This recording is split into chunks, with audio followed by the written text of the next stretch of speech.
옥시다티브 스트레스와 에이징이라는 토픽으로 되어 있는 강의를 오늘 먼저 하겠습니다.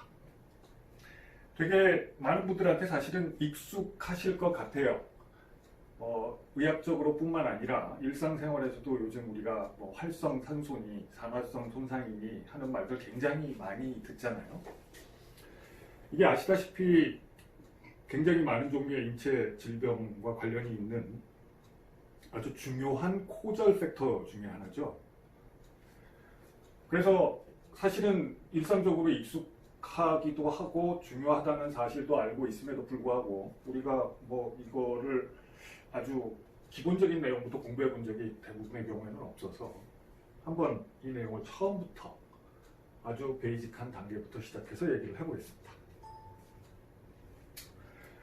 우리가 말하는 산화성 손상, 즉 옥시데이티브 스트레스라고 하는 것은 단지 산소 라디칼 같은 거에 노출됐다 이런 뜻이 아니고요. 정확히 그거를 데피니션을 살펴보면 옥시던트와 안티옥시던트의 밸런스가 깨져서 그 결과로 포텐셜리 데미지를 유발할 수 있는 상태, 이러한 상태를 옥시다티브 스트레스 상태라고 우리가 부르는 겁니다. 그래서 단지 우리가 흔히 알고 있는 소위 옥시다이징 에이전트, 예를 들면 프리 라디칼이라든지 이런 것들이 존재한다는 의미가 아니라 이 옥시던트와 안티옥시던트 사이의 밸런스가 중요하다는 거죠. 어쨌든 1차적으로 우리가 공격인자라고 할 수 있는 이 옥시다이징 에이전트라는 거에 대해서 조금 더 자세히 살펴보자면, 옥시다이징 에이전트라는 건 화학적으로 옥시데이션을 일으키는 물질이라는 뜻입니다. 화학적으로 옥시데이션이라는 거는 뭐죠? 뭐니? 그게 얘기했대. 저 사람들 들었대. 전자를 빼앗는 반응입니다. 그래서 우리가 어떤 화학 반응에서 한 물질이 전자를 뺏고 다른 물질이 전자를 뺏길 때 전자를 뺏어서 더 갖게 되는 화학 반응을 환원 반응이라고 하고, 전자를 잃어서 전자를 덜 갖게 되는 것을 산화 반응이라고 하죠. 그래서 언제나 이 두 반응은 짝이 이루어지게 되고요. 한쪽은 산화시키는 물질이고 한쪽은 환원시키는 물질로 작용하게 됩니다. 그래서 산화시키는 물질을 옥시다이징 에이전트라고 하는 것이고, 이 전자를 끌어당기는 식으로 반응을 해서 산화를 일으키는 거니까 흔히 일렉트로파일이라고 부르기도 합니다. 반대로 전자를 주는 물질, 다시 말해서 전자를 안 가진 놈한테 어피니티가 있는 물질은 반대로 뉴클레오파일이라고 하죠. 우리가 알다시피 흔히 옥시전 라디칼, 프리 라디칼이라고 해서 이 옥시다이징 에이전트와 때로는 동의어처럼 이 프리 라디칼이라는 표현을 쓰기도 하는데, 사실은 프리 라디칼이라는 건 화학적으로는 언페어드 일렉트론을 갖고 있는 물질을 말합니다. 그래서 엄밀하게 따지면 옥시다이징 에이전트와 프리 라디칼은 전혀 다른 개념인데, 사실은 언페어드 일렉트론을 가지고 있는 물질들의 대부분이 이 페어링이 안 되어 있는 일렉트론의 페어를 채우기 위해서 전자를 뺏으려고 하는 성향이 매우 강하기 때문에, 극단적으로 강해서 그래서 라디칼이라고 부르는 거거든요. 그래서 이런 프리 라디칼 물질들이 대개 강력한 옥시던트로 작용하게 됩니다. 그래서 특히 바이올로직 시스템에서는 이런 프리 라디칼들이 옥시데이티브 스트레스를 유발하는 중요한 인자로 알려져 있고요. 이런 물질들이 그러면 평상시에 바이올로지컬 시스템에서 어떻게 생길 수 있느냐 하면, 어떤 물질이 어떤 이유에선가 전자 한 개를 뺏기면 언페어드 일렉트론 상태가 되니까, 정상적인 상태에서는 일렉트론들이 다 페어링을 이루고 있고요. 그래서 생겨나게 되고요. 이 언페어드 일렉트론을 갖고 있는 뉴클레우스가 어떤 엘리먼트냐에 따라서 설퍼 센터드 프리 라디칼, 옥시젠 센터드 프리 라디칼, 카본 센터드 프리 라디칼, 나이트로젠 센터드 프리 라디칼 이렇게 다 부르기도 합니다. 근데 우리가 보통 얘기하는 옥시다이징 에이전트, 프리 라디칼 이런 것들은 대개의 경우는 옥시젠 센터드 프리 라디칼을 지칭하는 거죠. 물론 우리 바이올로직 시스템에서 역할을 하는 이런 리액티브한 옥시다이징 에이전트들 중에는 꼭 그 옥시젠 프리 라디칼이 아니더라도 다른 나이트로젠 센터드 라디칼들도 일부 바이올로지컬 중요한 역할을 한다고 알려져 있기는 해요. 근데 주로는 우리가 대표적으로 리액티브 옥시젠 스피시스, 옥시다이징 에이전트라고 말하는 것들은 옥시젠 센터드 라디칼을 포함한 옥시젠에서 유래한 리액티브한 물질들, 그래서 흔히 리액티브 옥시젠 스피시스 이렇게 부르는 것들이죠. 이거는 화학적으로 이런 것들이 어떻게 생겨나는지 그 과정을 보면 옥시젠이라고 하는 아톰이 주기율표에서 보면 옥테트를 이루기에는 전자 2개가 부족한 상태인 거죠. 그래서 옥시젠 몰레큘, 즉 옥시전 엘리먼트 2개가 결합하고 있는 옥시전 몰레큘 수준에서 보면 전자가 4개가 부족한 상태인 거예요. 그래서 이렇게 전자가 4개 부족한 옥시전 몰레큘이 전자를 하나씩 채워나가는 과정을 생각해 보면 이 옥시전 몰레큘에 전자 하나가 어디서 들어왔다. 그러면 이렇게 생긴 물질이 생깁니다. 옥시젠의 라디칼 폼이죠. 라디칼 폼이면서 전자가 이잉여로 하나 더 있기 때문에 애나이온 폼이 됩니다. 이게 슈퍼옥사이드 애나이온이죠. 그리고 이 슈퍼옥사이드 애나이온 상태에서 일렉트론을 하나 더 얻으면 이런 폼이 됩니다. H2O2. 이게 우리가 하이드로젠 프로옥사이드라고 부르는 폼이죠. 그리고 이 하이드로젠 프로옥사이드가 전자 하나를 더 얻으면 2개의 옥시젠 사이의 본드가 끊어지면서 하나는 하이드록사이드 아이온이 되고 하나는 이렇게 생긴 물질이 됩니다. 하이드록실 라디칼이죠. 그리고 여기에 전자 하나가 더 생기면 하이드록사이드가 또 하나 생기는 거죠. 결과적으로 보면 다 완전히 환원돼서 물과 이퀴벌런트한 형태가 되는 겁니다. 그래서 전자 4개가 부족한 옥시젠에서 출발해서 슈퍼옥사이드, 하이드로젠 프록사이드, 하이드록실 라디칼, 물 이렇게 점진적으로 리덕션이 돼가는 거라고 볼 수 있죠. 이게 전자가 몇 개 부족한 상태냐, 몇 개 잉여인 상태냐가 꼭 이것의 액티비티를 반영하지 않습니다. 슈퍼옥사이드, 하이드로젠 프록사이드, 그 다음에 하이드록실 라디칼 이 3개로 보면 리액티비티가 가장 강한 거는 라디칼인 물질들이에요. 그래서 슈퍼옥사이드와 하이드록실 라디칼이 리액티비티가 훨씬 높고 하이드로젠 프록사이드는 상대적으로 낮습니다.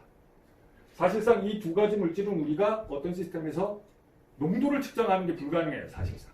왜냐하면 생겨나는 족족 주변에 있는 물질들과 반응해서 아주 빠른 속도로 반응해서 다른 물질을 옥시데이션 시켜버리기 때문에 금방 없어져 버려요. 그에 비하면 하이드로젠 프록사이드는 우리가 시약장에도 보관하고 있는 형태가 있죠. 물론 그 시약장에 보관하고 있는 하이드로젠 프록사이드도 어느 정도 리액티비티를 갖고 있어서 시간이 지남에 따라서 점점 그 농도가 변하기는 합니다만 상대적으로 이런 물질들에 비하면 비교할 수 없을 정도로 반감기는 굉장히 깁니다. 그리고 이 두 물질을 비교한다 그러면 슈퍼옥사이드에 비해서 이 하이드록실 라디칼이 굉장히 리액티비티가 높고 특히 바이올로지컬한 몰레큘에 대해서 어택하는 그런 성향이 매우 높습니다. 매우 위험한 물질이죠. 그리고 일일이 다 설명하기는 어렵습니다만 라디칼 또는 넌 라디칼 폼으로 다양한 형태의 리액티브 옥시젠 스피시스들이 존재할 수 있고 리액티브 나이트로젠 스피시스들도 존재할 수 있습니다.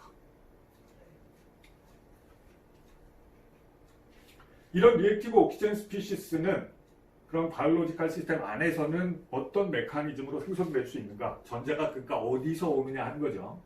바이올로지컬 시스템에서 전자는 어디서 올까? 우리 바이오케미스트리 시간에 굉장히 사실은 많이 들었던 얘기죠. 결론적으로 얘기하자면 제가 그림을 너무 못 그렸습니다만 내 딴에는 마이토콘드리아를 한번 그려보려고 했는데 잘 안 됐어요. 하여튼 마이토콘드리아라고 하는 오가넬이 일렉트론 트랜스포트 시스템이라고 하는 시스템을 통해서 여러 가지 퓨얼로부터 얻은 일렉트론을 에너지로 변환시키는 그런 역할을 하는 오가넬인데, 이 일렉트론 트랜스포트 시스템이라는 게 일렉트론, 즉 주로 NADH 또는 FADH2 같은 일렉트론 캐리어로부터 오는 일렉트론을 최종적으로는 옥시젠에다가 얹어서 물을 만드는 과정을 중간에 매개하는 일종의 카탈리스트 같은 역할을 하는데, 이게 잘 일렉트론 트랜스포트 시스템에서 잘 중간에 전달이 돼서 최종적으로 산소를 물 분자 2개로 환원시키면, 그러면 깔끔하게 중간에 이런 바이프로덕트 없이 깔끔하게 메타볼리즘이 일어날 텐데, 그게 참 그렇지가 않아요. 그래서 조건에 따라서 굉장히 다른 비율이기는 합니다만, 아주 대략적으로 볼 때 세포가 옥시전 몰레큘 한 100개를 이용한다고 하면 그 100개 중에 한 3개쯤은, 아주 러플리 한 3개쯤은, 3%쯤은 옥시젠에 이 일렉트론이 순차적으로 4개 다 잘 전달돼서 물이 되는 대신에 한 개가 실수로 얹혀진 상태로 밖으로 튀어나와가지고 슈퍼옥사이드의 형태로 나오는 걸로 알려져 있어요. 이렇게 생성된 슈퍼옥사이드는 스폰테니어슬리 또는 엔자임에 의해서 디스뮤테이션이라는 반응을 일으킵니다. 물론 이 자체가 바이올로지컬 몰레큘을 어택할 수도 있지만, 그런 경우도 있지만, 대개의 경우 바이올로지컬 시스템 안에서 일어나는 반응은 디스뮤테이션 반응이에요. 이 디스뮤테이션이라고 하는 건 똑같이 생긴 몰레큘 2개가 서로 반응을 하는 경우를 말합니다. 이런 반응을 디스뮤테이션이라고 하고, 슈퍼옥사이드가 디스뮤테이션 반응을 일으킨다는 건 어떤 거냐면, 2개의 슈퍼옥사이드 몰레큘이 각자 임의의 전자를 하나씩 갖고 있는데 한쪽에 몰아주는 거예요. 그래서 옥시전 몰레큘 2개가 각각 임의의 전자를 하나씩 갖고 있다가 한쪽은 임의의 전자를 2개 갖고 있게 되고, 나머지 하나는 원래 상태, 즉 옥시젠 상태로 돌아가는 거죠. 그래서 결과적으로 한 몰레큘은 옥시전으로 돌아가고 한 몰레큘은 전자가 2개가 인여가 된 상태, 즉 하이드로젠 프록사이드의 상태로 변하게 됩니다. 그래서 슈퍼옥사이드 2개는 없어지고, 그러니까 옥시전이 된 거는 원래 상태로 돌아간 거니까 없어진 거라고 볼 수 있죠. 하나는 하이드로젠 프록사이드라고 하는 다른 ROS를 생성했어요. 이런 반응이 바이올로지컬 시스템에서 주로 일어납니다. 그리고 이렇게 생성된 하이드로젠 프록사이드는 아까도 얘기한 것처럼 원 일렉트론 트랜스퍼 리액션을 경유해서 하이드록실 라디칼을 만드는 소스가 될 수 있어요. 이때 바이올로지컬 시스템에서 그럼 이 원 일렉트론 트랜스퍼를 일으키는 주된 그런 일렉트론 동로 역할을 하는 것은 뭘까? 여러 가지 물질들이 가능하지만 가장 잘 알려진 것은 철이온입니다. 이 철이라는 게 우리가 알고 있다시피 우리 몸에 아주 필수적으로 필요한, 그래서 예를 들면 흰 프로테인을 구성하는 이 흰 몰레큘을 만들 때 철이온이 반드시 필요하잖아요.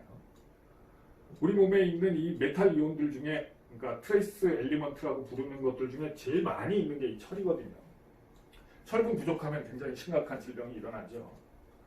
이 철이 트랜지션 메탈의 성질을 갖고 있어서 2가 이온의 상태와 3가 이온의 상태가 서로 인터컨버전 될 수 있습니다. 그러니까 2가 이온의 상태에서 전자를 하나 잃으면 3가 이온이 되는 거죠.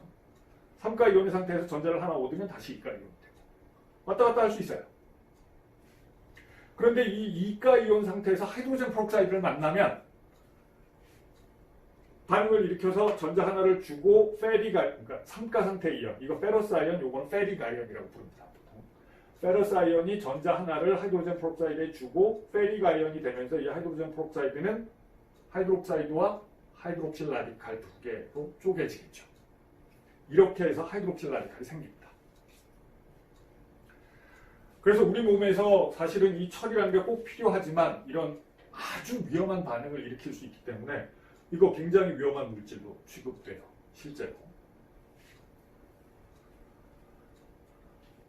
그리고 뭐 마이너한 패스웨이이긴 하지만 옥시젠으로부터 엔자임에 의해서 직접적으로 마이토콘드리아 이외의 다른 영역에서 이런 예를 들면 잔틴 옥시데이즈라든지 NADPH 옥시데이즈 같은 엔자임에 의해서 슈퍼옥사이드가 엔자이머틱하게 만들어지는, 그러니까 일렉트론 트랜스포트 체인 말고 다른 소스에서 만들어지는 패스웨이들도 있습니다.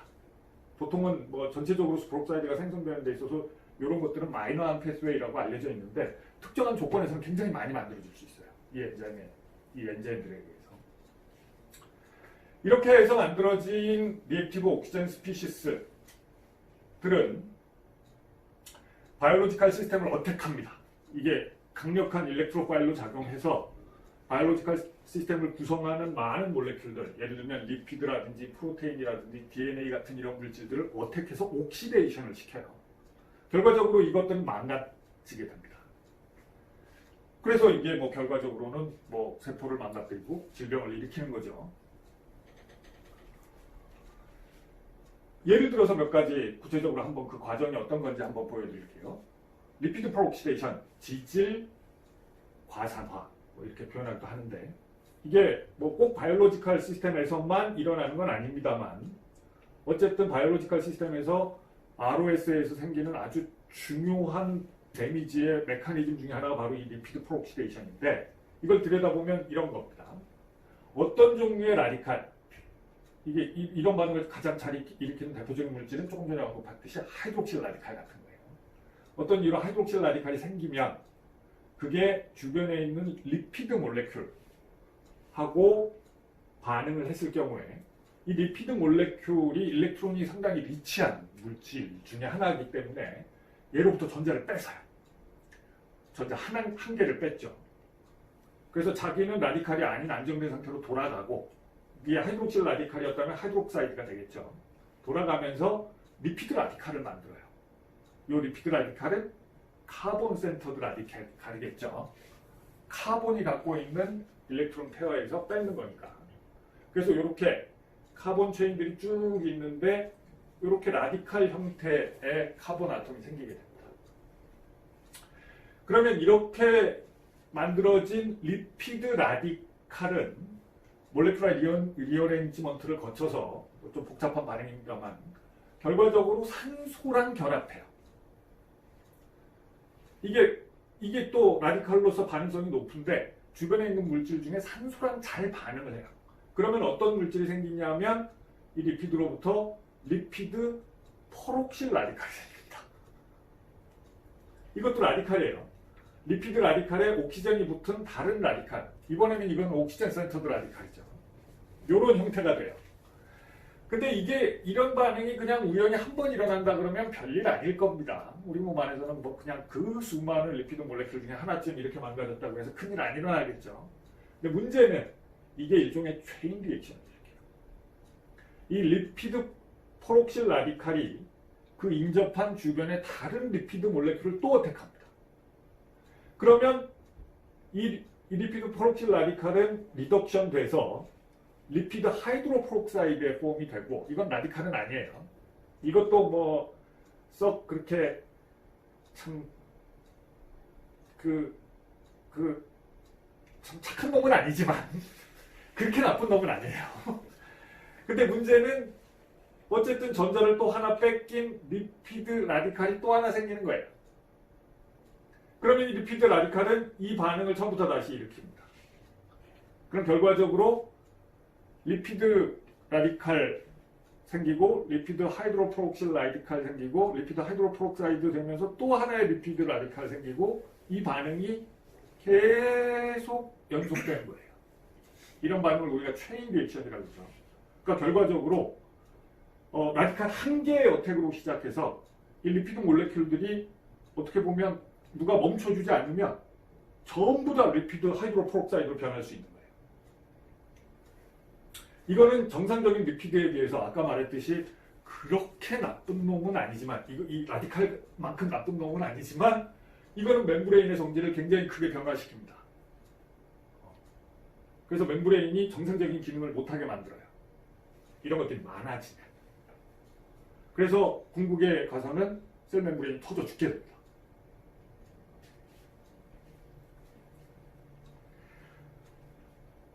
우리 몸 안에서 산소 100개 쓰면 3개쯤은 이 수프록사이드가 생기고 그 중에 일부는 철이 존재한다고 가정하면 일부는 하이드록실 라디칼 같은 아주 위험한 걸 생길 수 있으니까 실은 뭐 각각의 세포에서 하루에도 몇 번씩 이런 일은 벌어질 거예요. 어쩌면 뭐 하루에도 몇 번이 아니라 뭐 그냥 지속적으로 거의 벌어지고 있는 일일 수도 있어요. 그럼에도 불구하고 이런 리피드 프록시데이션이 폭발적으로 일어나서 셀이 망가지는 일이 일어나지 않는 이유는 이거를 중간에 터미네이션 시키는 리액션이 일어나기 때문입니다. 예를 들면 어떤 리덕턴트가 리피드 프록실 라디칼하고 결합해서 자기가 라디칼이 되면서 리피드 하이드로프록사이드를 만들고 이 라디칼은 리피드 라디칼과는 달리 안정된 물질이라면 이거는 다른 물질을 어택하지 않는 라디칼이지만 그렇게 나쁜 놈은 아니라면 이 리액션은 터미네이션 될 수 있습니다. 실제로 우리 바이올로지컬 시스템 안에는 이런 역할을 하는 아주 중요한 물질이 있어요. 여러분들이 다 아는 거예요. 다 알아요. 여러분들이. 얘기 들으면 다 알걸? 너 알아? 몰라? 너는 알지? 몰라? 아닌데?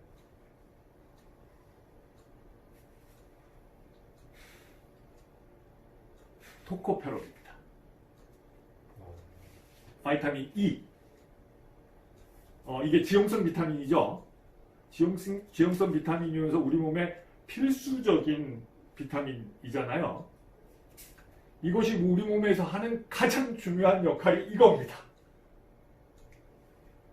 리피드 프록시데이션의 체인 브레이커 역할을 하는 거예요. 그래서 실제로 아주 심플하게 리피드 멤브레인 같은 것들을 놓고 거기다가 예를 들면 하이드로젠 프록사이드 주고 페러스 아이온 주고 그럼 하이드록실 라디칼 생기고 이런 반응 막 일어나요. 막 일어나서 리피드 프록시데이션이 막 폭발적으로 체인 리액션이 일어나요. 거기다가 토코페롤을 넣어주면 터미네이션. 아주 중요한 역할을 하고 있어요. 또 다른 예들 볼까요? 아까 얘기했다시피 이게 리피드뿐만 아니라 다른 매크로 몰레큐를 다 망가뜨립니다. 예를 들면 프로테인의 이런 길다란 펩타이드 체인 중에 이렇게 그 펩타이드 본드 중간에 이런 하이드록실 라디칼 같은 것들이 어택하면 이 본드를 끊으면서 옥시데이션을 시킬 수가 있어요. 그러면 이런 카보닐 컴파운드, 정상적으로 존재하지 않는 이런 카보닐 컴파운드가 생기면서 중간에 CO2 나오고 체인은 끊어지고 이런 일이 벌어질 수 있습니다. 그냥 프로테인 체인이 끊어지는 거예요. 옥시데이션 되면서. 이런 현상을 프로테인 카보닐레이션이라고 부릅니다. 그래서 프로테인 믹스처에다가 하이드록실 라디칼 같은 거를 제너레이션하는 시스템을 주면 이런 카보닐 컴파운드, 프로테인에서 유래하는 이런 카보닐 컴파운드가 마구 생겨요.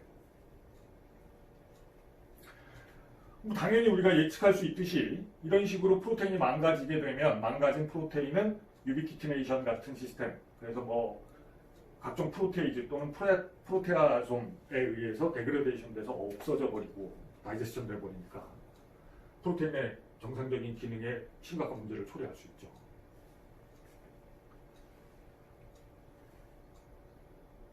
더 심각한 문제는 DNA 데미지입니다.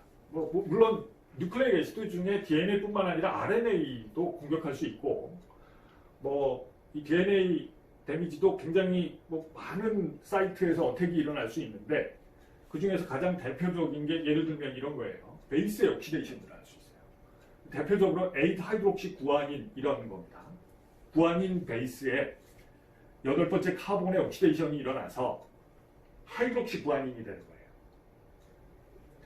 그리고 그 이외에도 아데닌, 사이민, 사이토신 전부 다 옥시데이션 프로덕트들이 생길 수가 있어요. 문제는 이런 게 옥시데이션이 돼버리면 베이스 페어링의 미스매치가 일어날 수 있습니다. 그러면 베이스 페어링의 미스매치가 셀 디비전하는 과정에서 일어나고 이게 리페어되지 않는 채로 간다면 일종의 뮤테이션이 생기는 거죠. 이런 일이 생길 수 있고요. 또 한편으로는 아예 이 DNA 스트랜드가 싱글 스트랜드 또는 더블 스트랜드 브레이크가 일어날 수 있어요. 중간에 딱 끊어져 버리면 상대적으로 싱글 스트랜드 브레이크 같은 거는 리페어하기 쉽지만 더블 스트랜드 브레이크 같은 건 경우에 따라서는 굉장히 심각하거든요, 문제가. 생각보다 이 DNA 데미지가 옥시다티브 스트레스에 상당히 서셉터블해요, DNA가. 그래서 실제로 뮤테이션을 일으키는 상당히 많은 경우의 원인이 이런 리액티브 옥시전 스피시스가 작용할 거라고 추측하고 있습니다, 사람들은.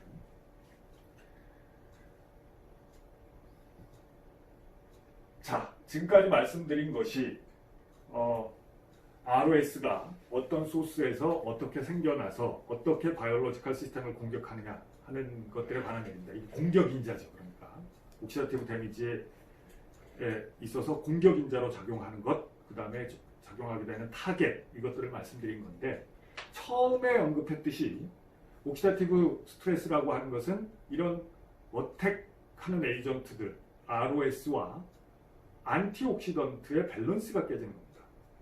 다시 말하면 원래 정상적으로 적어도 바이올로지컬 시스템은 그 중에서 산소가 있는 환경에서 살고 있는 바이올로지컬 오가니즘들은 다 이거에 대한 모종의 디펜스 시스템을 갖고 있어요. 그래서 이미 그 중에 몇 가지는 언급을 했죠. 아까 얘기했듯이 SOD가 슈퍼옥사이드 두 개를 하나는 옥시전으로 돌려보내고 하나 하이드로젠 퍼옥사이드로 바꾸니까 뭐 1차적으로 하여튼 이거를 어떻게든 처리를 하는 엔자임인 거고, 조금 전에 언급했듯이 바이타민 E 같은 거가 옥시다티브 이런 데미지가 진행되는 과정에서 중간에 그거를 억제하는 역할을 하는 물질들인 거죠. 그런 것들이 여러 가지가 있습니다. 그래서 슈퍼옥사이드에 대해서는 SOD가 1차적으로 방어 역할을 한다면 생성된 하이드로젠 퍼옥사이드에 대해서는 우리가 많이 들어봤듯이 카탈레이즈 엔자임, 퍼록시종 안에 있죠. 카탈레이즈 엔자임이나 글루타사용 프록시데이즈, 이게 이제 글루타사용 프록시데이즈가 글루타사용과 같이 작용해서 하이드로젠 퍼록사이드를 리덕션 시켜버리는, 그래서 물로 만들어버리는 엔자임인 거죠. 그 다음에 비슷한 역할을 하는 걸로 퍼록시 리독신, 이런 것들이 있습니다. 이것도 하이드로젠 퍼록사이드를 디톡시파이하는 일종의 엔자임 같은 거예요. 그리고 이런 엔자이머틱 시스템, SOD, 카탈레이즈, 글루타사이온, 프록시데이즈, 프록시 리독신, 그 다음에 같이 작용하는 코팩터인 글루타사이온, 이런 거 말고도 바이타민 E처럼 그냥 그 물질 자체가 스몰 몰레큘러서 넌 엔자이머틱하게 ROS를 디톡시파이하는 그런 물질로, 또 하나 대표적인 바이타민 중에 하나가 바이타민 C죠. 바로 이게 바이타민 C가 우리가 알고 있는 공식적인 화학적인 명칭은 아스코빅 애시드인데, 이 아스코빅 애시드는 디하이드로 아스코빅 애시드와 다이하이드로 아스코빅 애시드, 즉 리듀스드 폼과 옥시다이즈드 폼이 서로 인터컨버전 되는 그런 형태예요.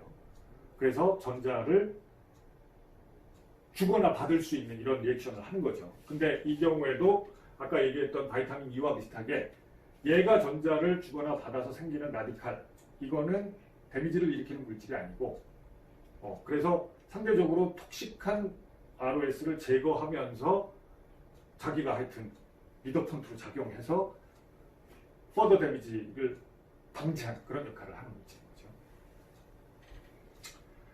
그리고 좀 복잡한 얘기입니다만 이런 프록시 리독신이나 글루타사이온 시스템과 매우 비슷하게 사이올 케미칼리 사이올 그룹을 갖고 있으면서 이런 리덕턴트로 작용하는 세포의 물질 중에 피오리독신이라고 하는 프로테인이 있습니다. 그리고 경우에 따라서는 이런 식으로 직간접적으로 ROS를 디톡시파이하는 이런 엔자임이나 몰레큘 뿐만 아니라 그런 것들에 의해서 생긴 데미지를 리페어하는 것도 일종의 안티옥시던트로 포함시키기도 합니다. 좁은 의미로는 이런 직접적으로 디톡시피케이션을 하는 몰레큘들, 이런 걸 안티옥시던트라고 하고, 넓은 의미로 보면 리페어 시스템까지도 포함된다는 거죠. 그래서 아주 심플하게 보자면 슈퍼옥사이드에 대해서 SOD가 일종의 디톡시피케이션 과정을 일으켜서 하이드로젠 프록사이드를 만들면 이 하이드로젠 프록사이드는 글루타사이온 프록시데이즈, 코팩터로 글루타사이온 또는 카탈레이즈 같은 엔자임에 의해서 완전히 리덕션 돼서 물 분자 두 개가 되는 거죠. 그래서 정상적으로는 이런 것들이 뭐 100개 중에 한 3개쯤 생긴다고 해도 이런 시스템들이 계속 작동을 하면서 이 톡시시티를 중간에 방지하는 이런 역할을 하고 있습니다. 이 안티옥시던트 시스템들이 굉장히 다양한 것들이 계속 펑션을 하고 있는데 사실은 이런 ROS의 생성이 증가하지 않더라도 그러니까 그냥 평상시에 생기는 수준이라고 해도 이런 시스템 중에 어딘가에 결핍이 생기면 옥시다티브 스트레스가 생기는 거죠. 그것도 밸런스가 깨지는 거죠. 공격 인자가 높아지든 방어 인자가 낮아지든. 그게 아까 얘기한 것처럼 예를 들어서 우리가 영양 결핍이 돼서 바이타민 E, 즉 토코페롤이 부족한 상태가 되었다. 그러면 리피드 포옥시데이션 많이 일어나는 거죠. 이런 것들이 안티옥시던트라고 우리가 알고 있는 것들입니다. 이것들에 대해서 조금 자세히 들여다보면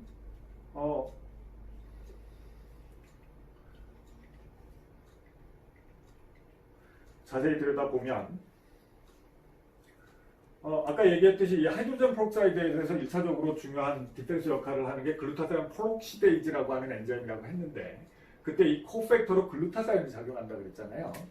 이 글루타사이온이라는 물질이 우리가 많이 들어봤듯이 글루타사이온의 리덕턴트 폼, 그러니까 리듀싱 파워를 갖고 있는 그래서 다른 물질, 즉 하이드로젠 프록사이드 같은 걸 리덕션 시킬 수 있는 형태가 있고 얘가 리덕션 시킨다는 얘기는 자기가 옥시데이션 된다는 얘기잖아요.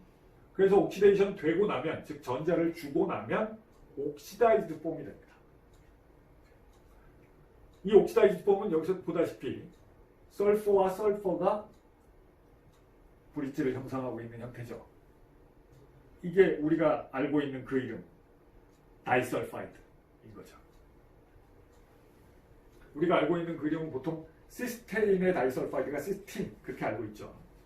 마찬가지입니다. 이게 실제로 이 글루타사이온이라고 하는 몰레큘이 시스테인과 글루타메이트와 글라이신이 결합된 트라이펩타이드 형태인데 그 중에서 이 시스테인에 붙어있는 설파이드릴 그룹이 시스틴이 될 때와 똑같이 다이설파이드로 변하는 과정에서 옥시젠이 그러니까 그 일렉트론이 하이드로젠 프록사이드에 건너가고 그래서 얘가 리덕션 되는 겁니다.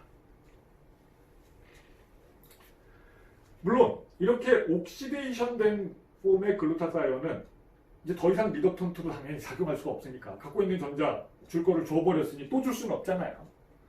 그러니까 이게 역할을 하려면 이 시스템이 계속 유지가 되려면 다시 전자를 재충전해야 됩니다. 그래서 이 옥시다이즈드 글루타사이온이 다시 전자를 재충전하는 데 있어서 그 전자의 소스로 작용하는 거는 우리가 알고 있는 알고 있나요? 알고 있을까? 당신 그거 알아? 이거요. NADPH.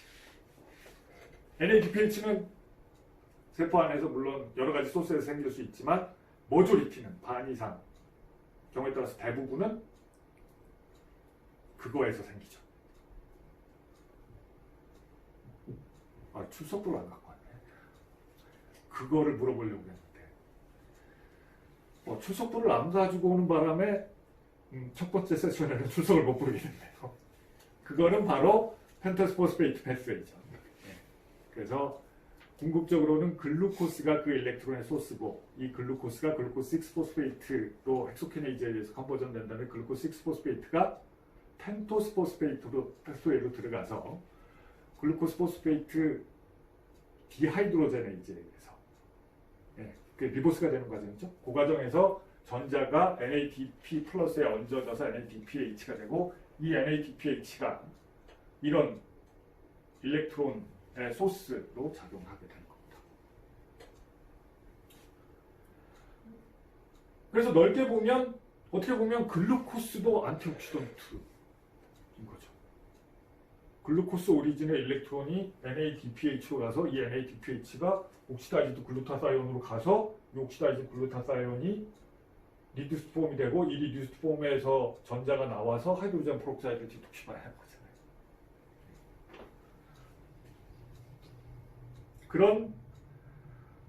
그런 메타볼릭 패스웨이들을 우리가 배운 적이 있죠. 생화학 시간에. 잠깐 그렇다면 지금 얘기한 여러 가지 안티옥시던트 중에 예를 들면 슈퍼옥사이드, 그 다음에 카탈레이즈, 슈퍼옥사이드 디스뮤테이즈, 카탈레이즈, 글루타세온 프록시데이즈 이런 것들이 일부 기능이 중첩되기도 하는데 서로 연관이 있고 이것들이 다 안티옥시던트 엔자임인데 그럼 상대적으로 어떤 것이 더 피지올로지컬한 컨디션에서 더 중요한 역할을 할까? 생각해보면 이게 아주 오래전에 뭐 옛날에 아주 기본적인 실험을 했던 거를 그냥 실례를 들어보자면 여러 가지 옥시다티브 스트레스를 유발하는 조건에서 이 엔자임들 중에 어떤 것을 넣어주면 얼마나 프로텍션이 될 것인가 이런 거를 누가 실험을 해본 거예요.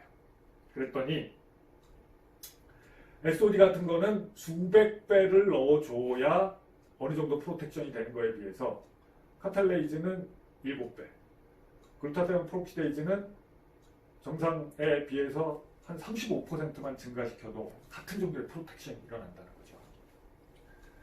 특히 여기서 카탈레이즈와 글루타세온 프록시데이즈는 1차적으로 하이드로젠 프록사이드를 타겟으로 하는 안티옥시던트 시스템인데 상대적으로 얘에 비해서 얘가 훨씬 더 피지올로지컬에 중요한 역할을 하고 있다는 걸 의미하죠. 이거는 뭐 이후에 다른 실험을 통해서 굉장히 많이 확인된 사실입니다. 근데 이제 우리가 이 카탈레이즈는 중고등학교 때부터 많이 들어봐가지고 그게 굉장히 중요하다고 좀 잘못된 선입견을 갖고 있는 경우가 왕왕 있죠. 사실은 그렇지 않습니다. 그리고 비슷한 원리로 카탈레이즈, 글루타세온 프록시데이즈, 그 다음에 글루타사인 리덕테이즈, 글루타사인 그 자체 이런 것들을 억제했을 때 과연 어떤 것이 더 큰 영향을 미치는가, 세포에 더 큰 데미지를 유발하는가 보면 카탈레이즈는 아주 높은 농도의 이니비터 조건에서만 어느 정도의 셀 데미지를 유발하는 데 비해서 글루타사인 프록시데이즈 엔자임이라든지 글루타사인 리덕테이즈라든지 특히 글루타사온 같은 거는 아주 적은 정도의 이니비션만으로도 상당한 데미지를 유발합니다. 잘 유지되고 있어야 된다는 뜻이에요. 평소에. 조금이라도 이 액티비티가 떨어지면 옥시다티브 스트레스가 발생한다는 뜻이에요.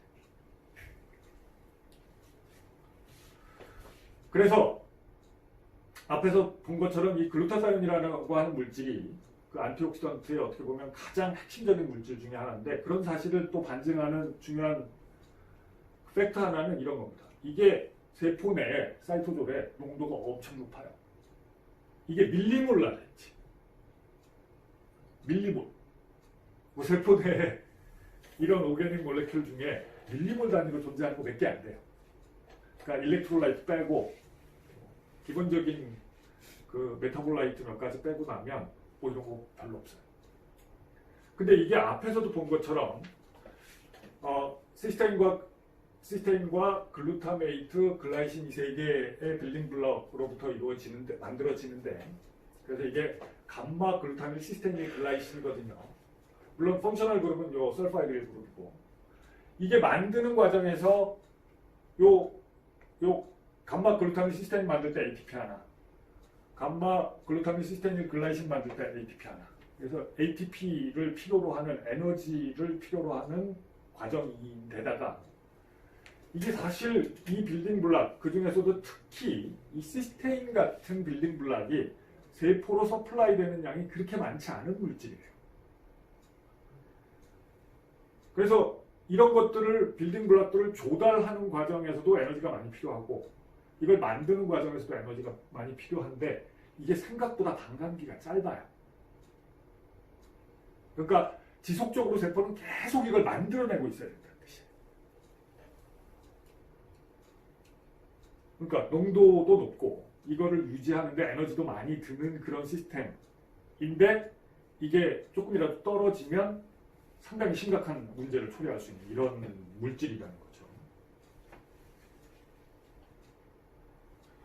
그래서 이것이 이제 얘기했듯이 하이드로젠 프록사이드 같은 ROS 디톡시파이 하는 그런 역할을 하는데 그러니까 전자 두 개를 줘서 없애는 거죠. 지금 옥시젠이 전자 두 개 받아서 하이드로젠 프록사이드가 됐는데 전자 2개 더 받으면 물 분자 2개 될 텐데.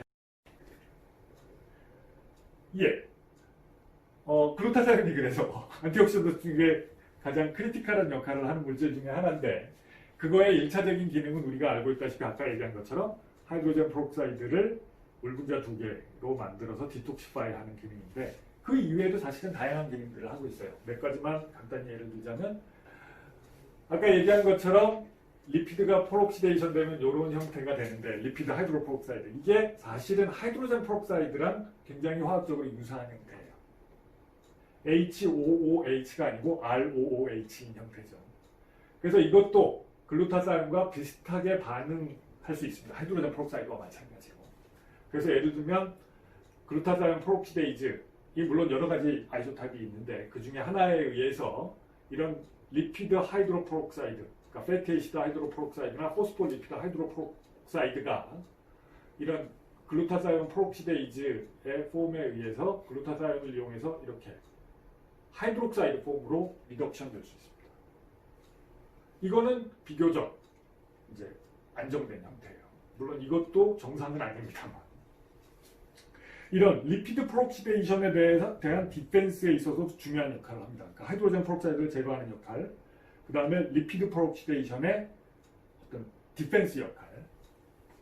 그런가 하면 아까 그림에도 얼핏 나왔는데 다른 여러 가지 일렉트로파일, ROS가 아니어도 이런 거에 대한 디톡시피케이션에서도 중요한 역할을 해요.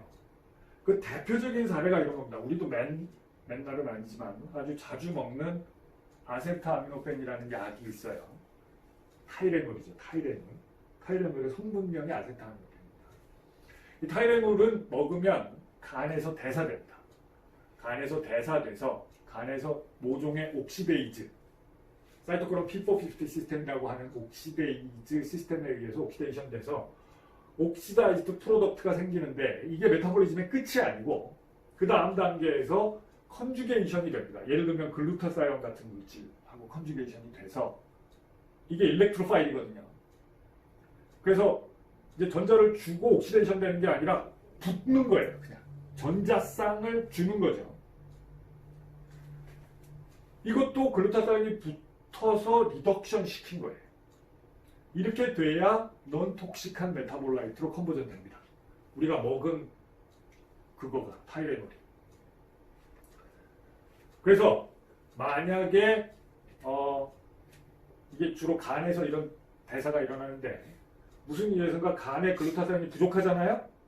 그러면 그럴 때 아세타미노펜 많이 먹으면 이런 톡식한 메타볼라이트가 제거되지 않고 쌓여서 간에 심각한 데미지를 유발할 수 있습니다. 네. 타이레놀을 아주 많이 먹으면 사실은 정상적인 사람에게서도 이런 일을 일으킬 수 있어요. 글루타사ion을 단시간 내에 디플리션을 시켜버려요. 이게 다시 생합성이 되고 다시 리덕션이 되고 하는데 시간이 걸리는데 아주 빠른 속도로 이게 디플리션이 되어버리면 그 다음에는 톡식 메타볼라이트가 쌓여가지고 데미지를 유발합니다. 그래서 그 참 바보 같은 짓이지만 너무 가르쳐주면 안 되나? 타이레놀을 아주 많이 먹으면 죽어요. 근데 아마 배부를 때까지 먹어야 될걸? 그러려면? 농담이고요, 그거는. 사실은 이런 타이레놀 같은 우리가 흔히 접하는 약 말고 특히 안티캔서 드럭 같은 것들이 이런 글루타사이온에 의해서 메타볼라이즈 되는 것들이 많습니다. 그래서 캔서셀 중에는 캔서셀에서 이런 안티캔서 드럭에 대한 리지스턴스가 생기는 경우들이 많이 있는데 그 메커니즘 중에 중요한 것 중에 하나가 글루타사이온 시스템이 업레귤레이션 돼요.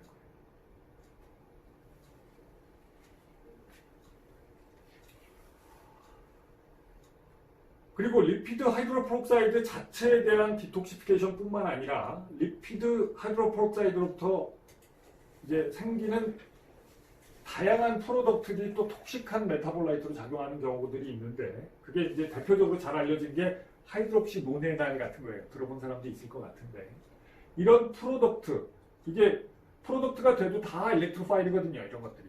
그래서 데미지를 유발하는 건데 이런 것들에 대해서도 많은 경우에 글루타사ion이 케미칼리 어덕트를 형성해서 리덕션을 시키고 넌톡시간form으로 컨버전 시키는 이런 화학 반응을 일으킵니다. 앞서 얘기한 아세타미노펜의 경우와 비슷한 화학 반응이죠. 그 옥시다티브 스트레스 얘기를 하면서 요 한 세션에 요 에이징과 관련된 얘기를 붙여봤는데요. 앞으로 아마 이 옥시다티브 스트레스가 인체 질환과 관련해서 어떤 역할을 하는지에 대해서는 아마 자주 얘기를 들을 일이 계속 있을 텐데, 우리가 상식적으로도 알고 있다시피 활성산소가 노화의 원인이다. 이건 뭐 다들 알고 있는 사실이잖아요. 그래서 이 노화와 관련해서는 뭐 이 노화라는 게 하나의 질병으로 토픽으로 다루기는 어려운 주제라 따로 얘기할 기회가 별로 없을 것 같아서 옥시다티브 스트레스 얘기하는 김에 에이징이라는 주제에 대해서 조금 얘기를 붙여서 해볼까 합니다. 뭐 꼭 이게 에이징이라는 게 질병이냐 아니냐 뭐 이런 철학적인 논란부터 시작하자면 굉장히 긴 얘기가 될 텐데, 그거는 뭐 여러분들의 판단에 맡기기로 하고, 어쨌든 이 에이징이라는 현상은 바이올로지컬리 뭐 굉장히 중요한 현상이면 틀림없고, 그게 아니더라도 사실 우리 모두에게 굉장히 큰 관심사죠.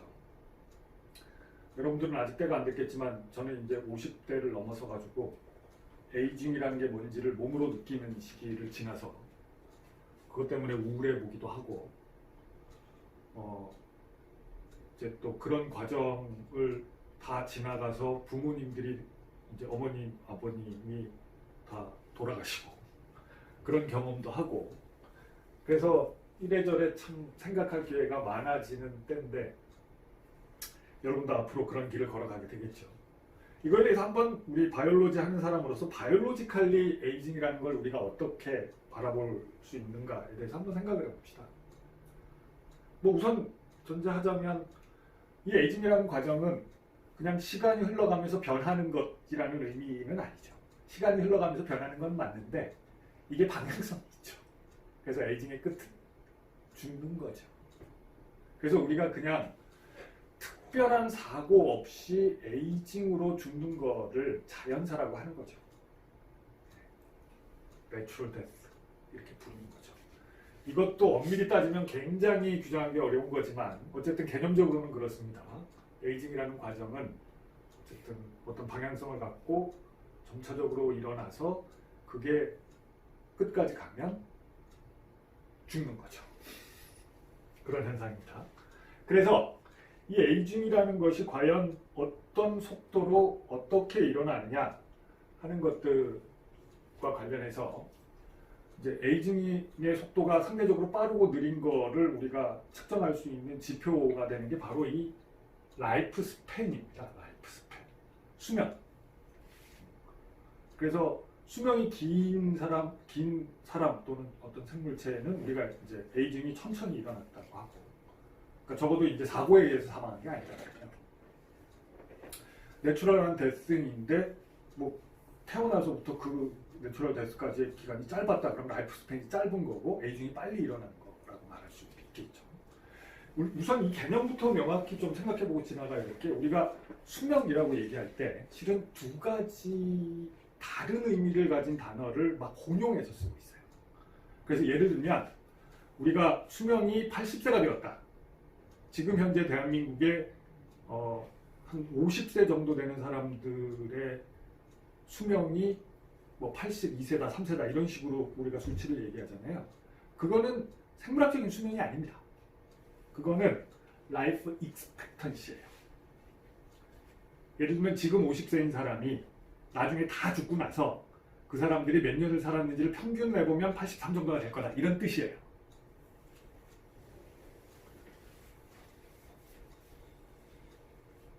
이거는 여러분이 아시다시피 인류의 역사를 돌이켜볼 때 우리가 역사에 기록된 인류의 그런 수명, 이 라이프 익스펙턴시를 보면 뭐 한때는 뭐 평균 수명이 뭐 40세밖에 안 됐다, 뭐 한때는 40세도 안 됐다, 뭐 이런 얘기 하잖아요. 이게 뭐 엄청 늘어났다 근래에 이렇게 얘기하는데, 이거는 지금 얘기한 통계적인 의미의 기대 여명이 늘어났다는 겁니다. 그러니까 어떤 인간이 태어났을 때 그때 그 해에 태어난 그 인간 집단 전부 나중에 다 죽고 나서 몇 년 살았는지 보면 어느 시기에는 이게 40년밖에 안 됐었다는 거예요. 지금은 뭐 80년 또는 90년 막 이렇게 되는데 이게 수명이 늘어난 게 아니죠. 그때는 뭐 둘 중에 하나는 태어나서 얼마 안 돼서 죽고 둘 중에 하나는 80세까지 살고 평균 다 40세잖아요. 그런 시기였던 거죠. 이거는 그냥 어떻게 보면 통계적인 의미의 수명이고 생물학적인 의미의 수명은 그냥 그렇게 어렸을 때 사고로 죽거나 뭐 불의의 병으로 죽거나 하는 이런 일이 없이 만약에 자연스럽게 노화의 과정을 거쳤다면 몇 세쯤에 죽을 것이냐 이거를 말하는 거거든요. 이건 뭐 정확히 통계낼 수는 없어요. 왜냐하면 사람들 중에 일부는 분명히 천수를 다하지 못하고 그러니까 내추럴 데스, 자연사하지 못하고 사고로 죽거든요. 그래서 이게 사실은 판단하기 되게 애매해요. 지금 코로나로 죽는 사람들 전 세계적으로 막 중환병에 이르는데 이 사람들 중에 상당수는 사실은 내추럴 데스예요. 그래서 어디까지가 사고고 어디까지가 내추럴 데스냐 이거 사실은 구별짓기 상당히 어려운 문제입니다. 그래서 보통은 제일 많이 산 사람들이 몇 년쯤 사는가 이런 거를 봐요. 보통 우리가 흔히 상식적으로 한 100세쯤 된다 이렇게 얘기하죠. 물론 뭐 110세 사는 사람도 있지만 아주 예외적인 경우를 제외하고 맥시멈으로 살았을 때 뭐 100세쯤 된다 이렇게 얘기하는데 이거는 인류 역사로 봤을 때 기록된 역사에 의거해서 보자면 사실은 늘어난 적이 없어요. 1000년 전에도 2000년 전에도 아주 오래 사는 사람은 100세쯤 살았던 거예요. 물론 일찍 죽는 사람들이 많았지만 이런 거는 사실상 어떤 특정한 스피시스에 정해져 있는 값이라고 생각됩니다. 예를 들면 사람은 100세? 뭐 개는 보통 10년 내지 20년? 그 동물원에 가보면 각 동물의 이제 수명이 얼마다 이런 거 나오죠. 코끼리가 뭐 한 50년 되던가? 사자는 20년? 뭐 이런 식으로 더 적혀 있어요. 일일이 기억은 안 나지만 그게 각각의 스피시스에 정해진 값이라고 보는 거죠. 그리고 이거는 적어도 단기적으로는 변하지 않는다. 뭐 1000년, 2000년 사이에 변한 그런 것은 아니다. 만약에 이게 변했다면 그거는 에볼루션이라고 봐야죠. 새로운 스피시스가 거의 된 거라고 봐야 되는 거죠. 그런 의미입니다. 그렇다면 이게 각각의 스피시스가 이렇게 결정된 라이프 스팬을 갖고 있다면 각각의 스피시스마다 에이징이 일어나는 타임 코스가 분명히 다르다는 얘기고 이 에이징이라는 현상이 스피시스마다 뭐 근본적으로 다른 현상이 아니라면 뭔가 이 에이징의 속도를 결정하는 무슨 인자가 있다는 얘기가 되고 만약에 우리가 그거를 의학적으로 규명해서 조절할 수 있다면 어쩌면 진시황후가 했던 것처럼 뭐 불로장생 같은 거를 할 수 있을지도 모른다라고 생각하죠. 많은 사람들이. 그러고 싶어 하는 사람들이 되게 많아요. 과연 그럴까? 한번 생각해보자는 거죠. 그런 메커니즘이 뭘까? 물론 정답은 뭐 이거에 대해서 지금 진시황 이후 지금까지 별로 진보가 없어서 불로장생의 꿈은 이루어지지 않은 거죠. 그래서 라이프 익스펙턴시는 굉장히 많이 늘어났지만 맥시멈 라이프 스팬은 그때도 100년, 지금도 100년. 그게 아직 우리가 이 비밀을 찾지 못한 거죠. 근데 결론적으로 얘기하면 우리가 아직은 모른다인데 생판 모르는 건 아니고 그동안 이것저것 알게 된 사실들은 많이 있으나 전모를 밝혀내지 못했다는 거죠. 그래서 그동안 어떤 연구들을 해서 어떤 사실들이 밝혀졌는가 하는 것들을 한번 쭉 불러보자면 이 노화에 대한 연구는 굉장히 다각도로 이루어졌습니다. 뭐 의학적인 차원에서 뿐만 아니라 생물학적인 차원에서 각종 다양한 생물체에 있어서 공통적으로 일어나는 현상이니까 그래서 각각의 앞서도 얘기한 것처럼 각각의 스피시스가 결정된 라이프 스팬을 갖는데 이 스피시스 간에 어떤 차이가 이런 라이프 스팬의 차이를 유발할 것인가 이런 거에 대한 연구 옛날부터 했고요. 누가 오래 사나? 어떤 놈이 오래 사나? 뭐 이런 거. 그리고 근래 들어서는 분석적인 과학 기법이 발전하면서 셀룰라 레벨에서 그리고 몰레큘라 레벨에서 노화와 관련된 코릴레이션이 있는 현상들이 뭔가 이런 거 많이 연구했습니다. 몇 가지 중요한 사실들을 얘기해 보면 그 분석적인 연구에 관련하여 각각의 세포 하나하나로 놓고 봤을 때 과연 이 노화는 어떻게 일어나는가. 우리 몸 전체로 보면 100년인데 그럼 우리 몸에 있는 모든 세포가 다 100년인가? 아니죠. 어떤 거는 거의 태어날 때부터 죽을 때까지, 즉 거의 100년 동안 그대로 유지되는 세포도 있는가 하면 어떤 거는 훨씬 짧은 라이프 스팬을 갖기도 하죠. 예를 들면 RBC 같은 세포는 이제 우리가 알고 있다시피 라이프 스팬이 한 120일밖에 안 돼요. 그래서 넉 달. 예. 그러니까 거의 하루에 한 1% 정도에 가까운 RBC가 계속 턴오버가 되고 있는 거예요. 매일매일 1%에 해당하는 엄청난 숫자예요. RBC 숫자 엄청 많거든요. 우리 몸 안에. 10에 10 몇 승단이에요. 하여튼. 그거를 계속 새로 만들어내고 있고 그만큼이 계속 죽고 있는 거죠. RBC가. 라이프 스팬을 다 해서. 그래서 사실은 셀룰라 레벨에서 볼 때도 각각의 세포가 자기 나름의 라이프 스팬을 갖고 있어요. 이 RBC 같은 건 우리가 알고 있다시피 이제 더 이상 디비전을 할 수 없는 아예 핵이 없잖아요. 이런 세포니까 이런 현상이 어떻게 보면 뭐 자연스러운데 파이브로블라스트 같은 건 사실은 몸 밖에 끄집어내놔도 계속 컬처가 되거든요. 근데 이런 애들도 한없이 컬처가 되진 않아요. 그래서 초기에 밝혀진 바에 의하면 예를 들면 여기 있는 20 몇 살짜리 인간으로부터 파이브로블라스트를 꺼내서 얘를 계속 컬처를 해보면 예를 들어서 얘가 한 40번쯤 내지는 30번쯤 셀 디비전을 할 정도로 배양이 되다가 그 다음에 노화에 빠져서 죽는다. 그러면 지금 54세인 내 몸에서 파이브로블라스트를 꺼내면 한 20번밖에 빨리 죽어요. 그래서 이게 어떤 세포든 최대한 몇 번까지 증식할 수 있느냐 하는 이 리미트가 거의 비슷하대요. 그 현상을 처음 발견한 사람의 이름을 따서 이걸 헤이스 리미트라고 합니다.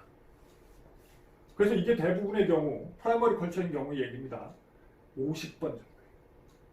그러니까 끄집어내기 전에 지금 한 10번밖에 아직 10번 정도밖에 증식 안 한 파이브로블라스트다. 그러니까 디비전 안 한 파이브로블라스트다. 그럼 앞으로 40번 할 여력이 남아있는 거고 이미 뭐 30번쯤 했다. 그러면 20번쯤밖에 여력이 남아있잖아요. 거죠. 그리고 우리가 이거에 대해서는 근래에 들어서 그 몰레큘라 메커니즘까지 어느 정도 규명이 됐죠. 그게 텔로미어 쇼트닝이라는 현상에 의해서 일어난다라는 거. 자, 그렇다면 이런 현상들로부터 우리가 유추할 수 있는 사실 하나는 일단 몸 안에 있는 세포가 몸 바깥에 나와서도 일정한 라이프 스팬과 일정한 리미트를 갖는다고 볼 때 이게 적어도 엔도제너스의 호르몬 같은 물질에 의해서 조절되는 현상은 아니라는 거예요. 에이징이라는 게. 셀 각각이 갖고 있는 제네틱한 모종의 프로그램 같은 거에서 결정되는 것이거나 아니면 인비보에서는 엑스비보에서든 세포가 생존하기 위해서 어떤 세포에게나 공통적으로 필요한 어떤 이센셜한 인바이런먼탈 팩터가 이것을 결정하는 인자로 작용한다는 의미인 거죠.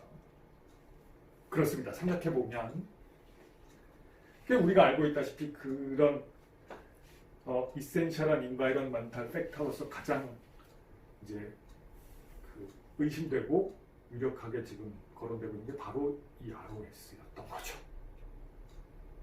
뭐 이제 이거는 이미 우리가 상식적으로 알고 있는 결론이에요.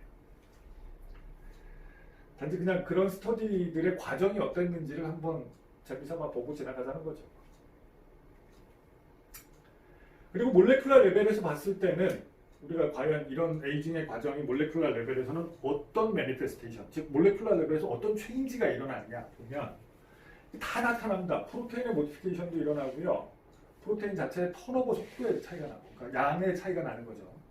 그러니까 같은 종류의 어떤 프로테인이 이만큼 있던 거가 나이 들면 이만큼이 되는데 이게 생성이 줄어들기도 하고, 그 다음에 일리미네이션 레이트가 증가하기도 하고, 그리고 그나마 적은 프로테인의 이제 이런 모디피케이션, 대표적으로 크로스링킹이라든지 이런 것들이 일어나는 거죠. 이게 이제 그 나이 들면 다 백내장 생기는 그런 메커니즘이 이런 겁니다. 백내장 이 렌즈의 이 프로테인 모디피케이션 때문에 뿌얘지는 현상. 그런가 하면 앞서 얘기한 DNA 데미지, 그 옥시데이션에 의해서 생기는 DNA 베이스 데미지 같은 것들도 나이 들수록 점점 축적돼요. 네. 그럼 여기서 세포권에서 이 친구 20몇 살인데 여기서 세포권에서 DNA 끄집어내가지고 여기에 8하이드록시 구아닌이 뭐 100만 베이스 페어당 예를 들어서 몇 개인지 이런 거 셀 수 있거든요. 그럼 이 친구가 한 100개 된다. 그럼 나는 한 3, 400개? 불쌍하죠. 시간 금방 갑니다. 시간 금방 가요. 그래서 이게 이제 이런 각종의 그 몰레큘러 모디피케이션이 처음에 어떤 트리거로부터 출발해서 일어나는 건지는 우리가 뭐 이 결과만 놓고 봐서는 대부분의 경우는 알 수는 없습니다. 단지 이게 지속적으로 일어나면서 나이가 들수록 점점 어큐뮬레이션이 된다는 것은 분명하고 이것이 어큐뮬레이션 되는 것과 노화와는 비례한다는 것도 분명합니다. 그래서 이것이 몰레큘러 레벨 또는 셀룰러 레벨에서 우리가 미시적으로 봤을 때 일어나는 노화와 관련된 노화와 코릴레이션이 있는 현상들이고 이걸 옥시젠과 우리가 연관시키고 있는데 다른 한편으로 조금 각도를 달리해서 스피시스 레벨에서 볼 때에도 우리가 이런 상관관계를 찾을 수 있습니다. 이거 되게 재밌어요. 어떤 동물이 오래 살 것인가 지금 동물원 얘기 조금 전에 했는데 우리가 알고 있는 동물들 중에 오래 살 것 같은 동물이 뭐야? 너 하나 대봐라. 코끼리? 너는? 호랑이겠지. 호랑이? 코끼리라고 생각하는 이유가 혹시 있나? 어디서 들었어 그냥? 어디 들었던 것도 있고 일반적으로 뭐 TV나 미디어에서 접하는 코끼리의 보통가 꽤 있는 편이라서 그냥 재미삼아 이거에 대해서 연구한 논문 중에 내가 굉장히 재밌게 봤던 논문인데 이게 논문이에요. 이 논문을 쓴 사람은 아리스토텔레스예요. 아리스토텔레스는 우리가 철학자라고 알고 있는데 실은 이 사람이 제일 많은 업적을 남긴 분야는 생물학이에요. 그래서 그 사람이 쓴 아주 간단한 논문 중에 하나 이런 게 있어요. 페리 마크로비오테토스카이 브라키비오테토스. 이게 뭐냐면 롱 라이프 스팬과 쇼트 라이프 스팬에 관하여라는 뜻입니다. 그래갖고 이게 논문의 한 대목을 여러분께 재미삼아 한번 보여드릴게요. 띵. 어쩌고 저쩌고 쭉 얘기하다가 엔토이스 에나이모이스 도이오이스 말론에 엔토이스 아나이모이스 이게 뭔 뜻이냐면 하이마를 가진 생물이 동물입니다. 이건 주의 어원이에요. 이게 그리고 하이마가 이 안에 들어있어요. 하이마가 헤마톨로지의 어원이에요. 블러드라는 뜻입니다. 그래서 하이마를 가진 동물이 그렇지 않은 동물에 비해서 수명이 길고 까이 엔토이스, 페스토이스, 엔토이스, 엔히드로이스 그리고 육상에 사는 놈들이 휘드라 안에 사는 거에 비해서 물속에 사는 거에 비해서 수명이 길다. 엔히드로이스의 이 휘드라가 물인데 이게 하이드로젠의 어원이에요. 호스텍까이 신디아스 텐톤 엔토이스 에나이모이스까이 페스토이스타 마크로비오타타 스토이온 에스티. 그래서 마크로비오타타 수명이 가장 긴 놈들은 할마를 갖고 있으면서 육상에 사는 놈들 중에 있는데 호이온 예를 들면 안트로포스와 엘레파스다. 안트로포스 뭘 것 같아요? 사람이에요. 엔스로폴로지의 어원입니다. 이게 안트로포스가. 엘레파스 뭘 것 같아요? 코끼리입니다. 이게 복수형이 엘레판테스예요. 그래서 육상에 사는 것 중에 대표적으로 사람과 코끼리가 수명이 길다. 그만큼 긴 것들이 별로 없어요. 그리고 까이, 대까이, 실제로 딱 메이스토 호스 에피토폴리, 일반적으로 메이스토, 비거, 큰 놈들이 또 넬라 똔똔, 작은 놈들에 비해서 마크로비오테라 수명이 더 길다. 작은 놈보다 큰 놈들.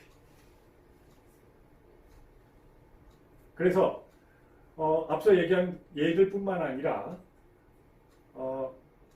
또이스 알로이스 다른 많은 사례들을 보아도 베페케 또이스 마크로비오타 또이스 메게토스 크기, 매스가 수명과 가장 중요한 상관관계를 갖는다. 이렇게 썼어요.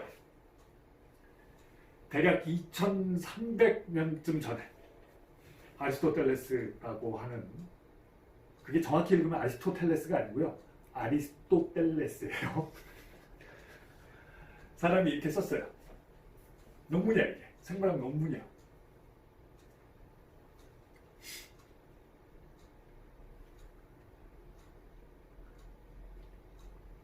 근데 이거를 2000년쯤 후에 생물학자들이 이 책을 읽고 연구를 한 게 아니고, 그 많은 경우에 그 르네상스 시대에 사실은 그 아리스토텔레스 시대의 학문적인 업적이 거의 사장되었다가 그냥 그거와 무관하게 똑같은 이론들이 다시 생겼거든요.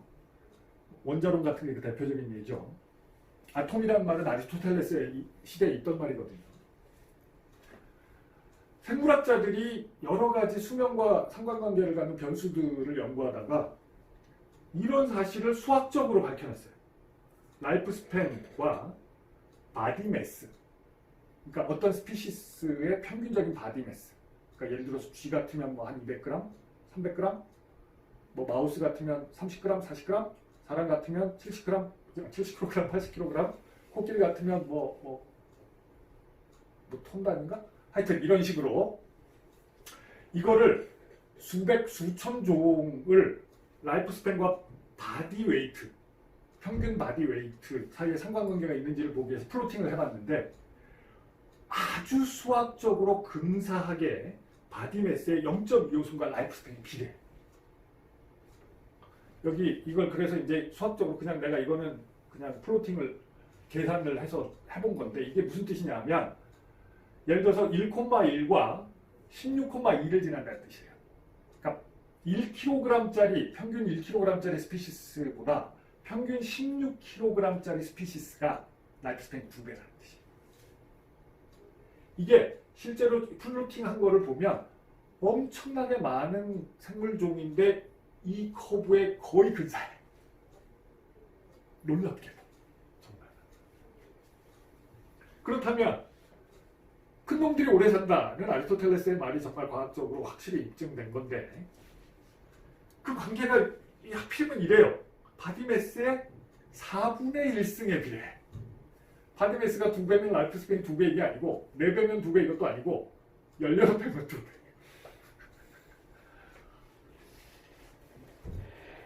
그렇다면 이 상관관계의 과학적인 근거는 뭘까? 이런 걸 연구를 해본 거죠. 그러면 큰 덩치의 애니멀들이 갖고 있는 어떤 다른 특성들과 이것이 어떤 연관관계가 있을까를 생각해서 굉장히 많은 생물학적인 파라미터들을 스피시들 간에 비교해 봤을 때 또 한 가지 아주 중요한 특성이 큰 애니멀들은 슬로울리 산다.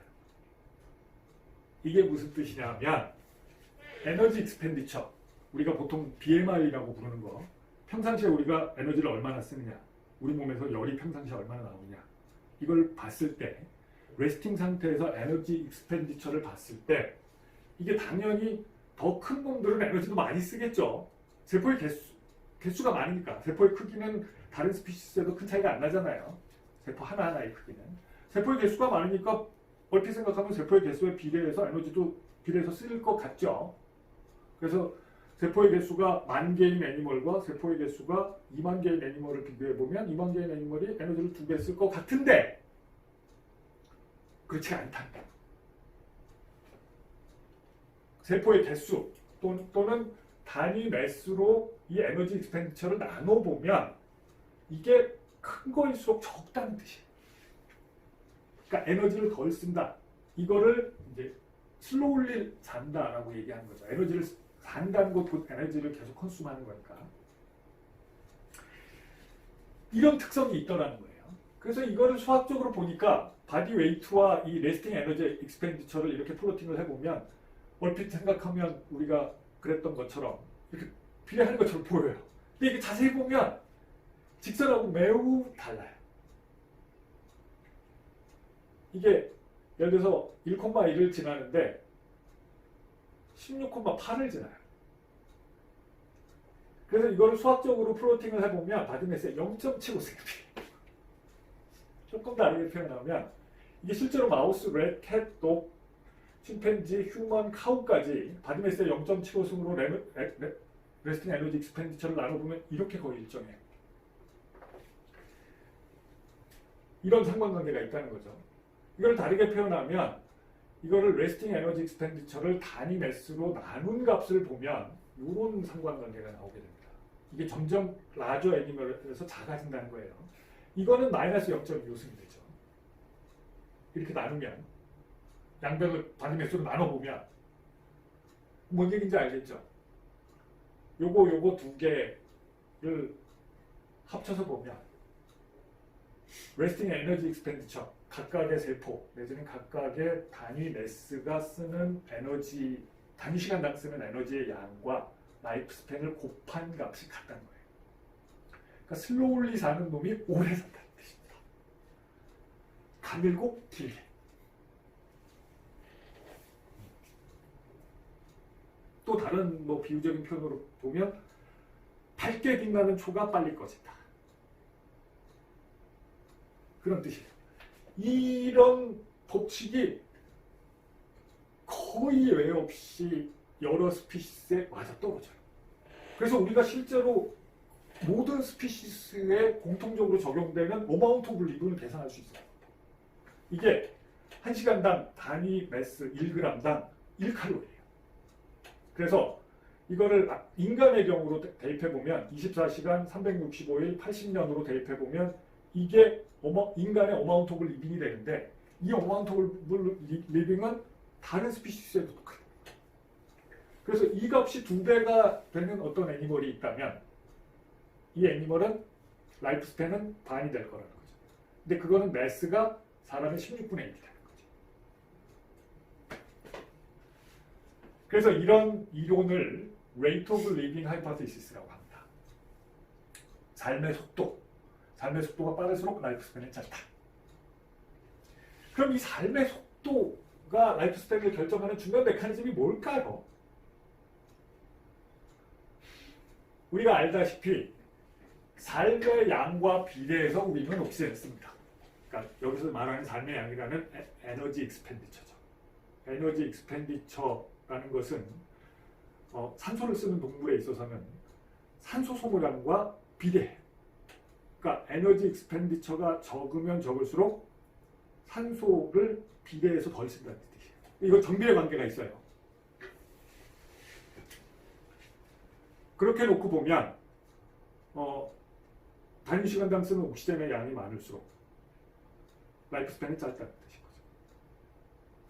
다시 논리적으로 얘기하면 단위 시간당 쓰는 옥시젠의 양이 많을수록 노화의 속도는 빨라지는데 그 얘기는 옥시젠을 쓰는 양에 비례하는 인자가 옥시젠 자체이거나 아니면 그거로부터 파생된 어떤 물질이 노화의 원인이 되는 근본적인 원인 인자다라는 얘기가 되는 거죠. 우리가 알고 있는 상식에 도달한 거예요. 그래서 실제로 우리가 앞서 얘기한 안티옥시던트들 같은 거를 매니플레이션을 해서 억제하거나 하면 실제로 라이프 스팬이 짧아져. 그리고 거꾸로 우리가 옥시젠을 덜 쓰면 라이프 스팬이 길어져요. 그냥 우리가 숨을 덜 쉬어야지 이렇게 해가지고는 물론 옥시젠을 덜 쓸 수 없죠. 옥시젠을 덜 쓰려면 어떻게 해야 될까요? 내가 어제 쓴 것보다 내일 옥시젠을 덜 쓰려면 어떻게 하면 될 것 같아? 숨을 덜 쉬려면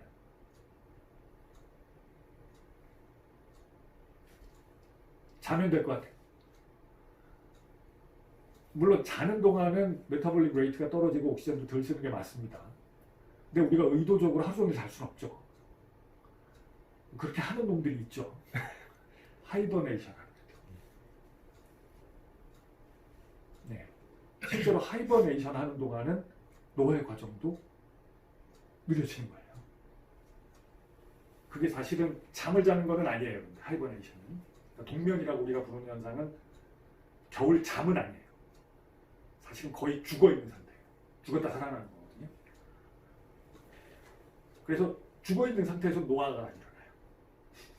근데 그 얘기를 빼고 원래 얘기로 돌아가서 만약에 우리가 산소를 덜 쓰려면, 즉 메타볼릭 레이트가 낮게 되려면 어떻게 하면 가능할 것인가? 그러니까 산소를 덜 쓴다는 말과 앞서 얘기한 것처럼 산소를 덜 쓴다는 말과 에너지를 덜 쓴다는 말은 사실상 동의어예요. 에너지를 덜 쓰면 돼요. 그러니까 근데 이제 우리가 운동을 덜 하고 이런 걸 말하는 건 아니에요. 왜냐하면 레스팅 상태의 에너지를 말하는 거거든요. 우리는 이거는 사실은 우리 마음대로 조절할 수 없을 것 같지만 실은 할 수 있어요.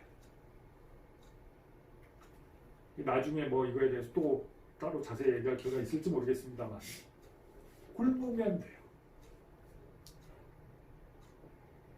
단식, 소식하면 됩니다. 그래서 섭취하는 칼로리가 적으면, 물론 우리가 섭취하는 칼로리가 적으면 처음에는 당장은 몸에 저장된 칼로리를 동원해서 쓰기 때문에 섭취하는 건 적지만 동원된 것까지 포함해서 비슷한 양의 칼로리를 쓰게 됩니다. 근데 이게 시간이 많이 지나면 일종의 동면과 비슷한 메커니즘이 작동을 해요. 그래서 우리가 모르는 사이에 우리 몸이 스스로 칼로리 인테이크가 적어진 것에 적응을 해서 세포 하나하나의 레스팅 메타볼릭 레이트를 낮춰요. 이게 그래서 요요가 일어나는 원인이죠. 우리가 알고 있는 그거죠, 바로. 네. 그겁니다. 근데 이거를 장기간 계속하면, 그래서 오랫동안 계속하면 실제로 라이프 스팬이 적어도 동물에서는 늘어요. 우리가 이 동물에서는 쉽게 실험할 수 있죠. 그러니까 그냥 쥐를 두 그룹으로 나눠서 한 그룹은 애들을 비틈으로 먹여. 그래서 얘네들이 얼마를 먹는지를 봐. 그래갖고 그거의 반만 여기다 줘. 계속. 그럼 얘네들은 물론 웨이트는 좀 작지만 어쨌든 죽진 않아요. 안 죽어요. 살아. 그리고 오래 살아. 그래서 지금까지 실제로 동물에서, 쥐 실험이죠 주로, 동물에서 라이프 스팬을 가장 확실하게 실험적으로 늘릴 수 있는 방법 중에 가장 확실하게 입증된 것은 다이어트 리스트릭션. 그렇게 하면 얘네들은 매일매일 쓰는 칼로리 양이 적어지고 당연히 비례해서 매일매일 쓰는 옥시전 양도 적어져요. 그러면 더 오래 살아요. 그리고 사람들 중에도 그걸 하고 있는 사람들이 있대요. 나는 보지는 못했는데 인터넷 찾아보면 아마 나올 거야. 우리 오래 살아보자 해가지고 극도의 단식으로 정말 생존이 유지될 정도의 그렇게 살고 있는 사람들이 있대요. 물론 선택을 해야겠죠. 그렇게 살려면 에너지 익스펜디처가 적은 만큼 굉장히 많은 활동을 포기해야 됩니다. 굉장히 많은 걸 실제로 포기해야 된대요. 근데 오래 살긴 한대요. 예, 그래서 어쨌든 결론적으로 우리가 얘기하고 싶었던 것은 이 에이징이라는 현상이 여러 가지 증거들로 종합적으로 볼 때 우리 에이징의 메커니즘에 대해서 처음 얘기했듯이 정답은 없지만 이 옥시젠에 의한 톡시시티, ROS에 의한 톡시시티가 가장 중요한 코절 팩터일 것이다라고 하는 것에 대해서는 뭐 이견의 여지가 지금 거의 없는 것 같습니다.